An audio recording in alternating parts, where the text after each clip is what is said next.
আমাদের চারপাশে এমন অনেক মানুষ আছে যারা সত্যিই খুব নরম মনের।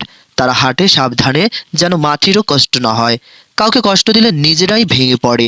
তারা সহ্য করতে জানে, ক্ষমা করতে জানে, বিশ্বাস করতে জানে। কিন্তু দুঃখজনক বাস্তবতা হলো, এই গুণগুলি অনেক সময় তাদের দুর্বলতা হয়ে দাঁড়ায়।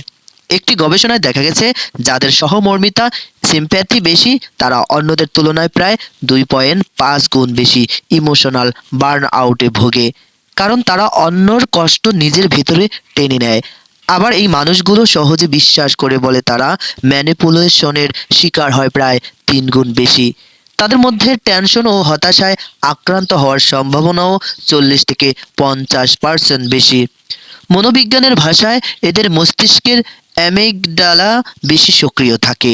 ফলে তারা কষ্ট গভীরভাবে অনুভব করে, কিন্তু সব সময় প্রকাশ করতে পারে না। তারা অন্যের দোষও নিজের ঘাড়ে নেয়, ভাবে সব ঠিক হয়ে যাবে। আর এই আশাতেই তারা ভুল সম্পর্ক, ভুল মানুষ, ভুল পরিস্থিতিতে নিজেদের বিনিয়োগ করে যায়। প্রখ্যাত মনোবিজ্ঞানী কার্ল জং বলেছিলেন, the most dangerous people are those who are too good.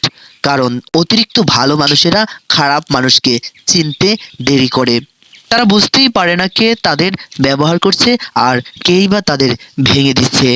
তবে প্রশ্ন হলো, তাহলে কি ভালো হওয়াই ভুল? না, কখনোই না।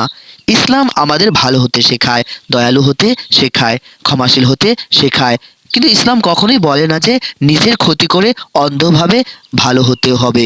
পবিত্র কোরআনে বলা হয়েছে, আল্লাহ রাব্বুল আলামিন সীমা লঙ্ঘনকারীদের পছন্দ করেন না। এখানে একটি গুরুত্বপূর্ণ বিষয় হলো, নিজের সীমা জানা। ভালো মানুষ হওয়ার ক্ষেত্রেও সীমা রয়েছে। সেই সীমা অতিক্রম করা মানেই নিজের প্রতি অন্যায় করা।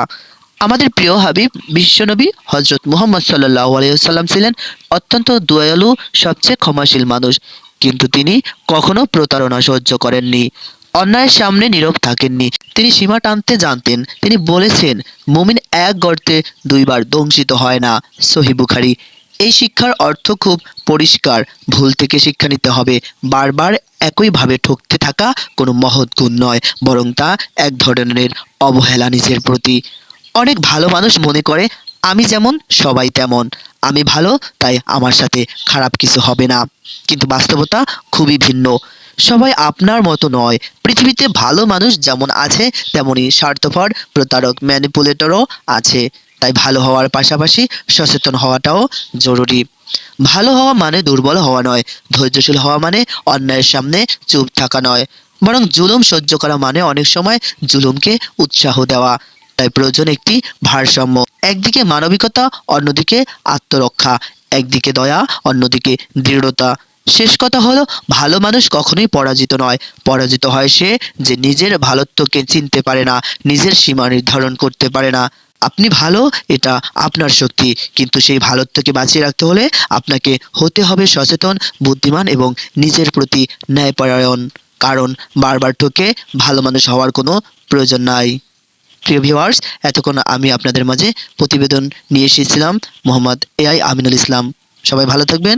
আজ এ পর্যন্তই। আল্লাহ হাফেজ।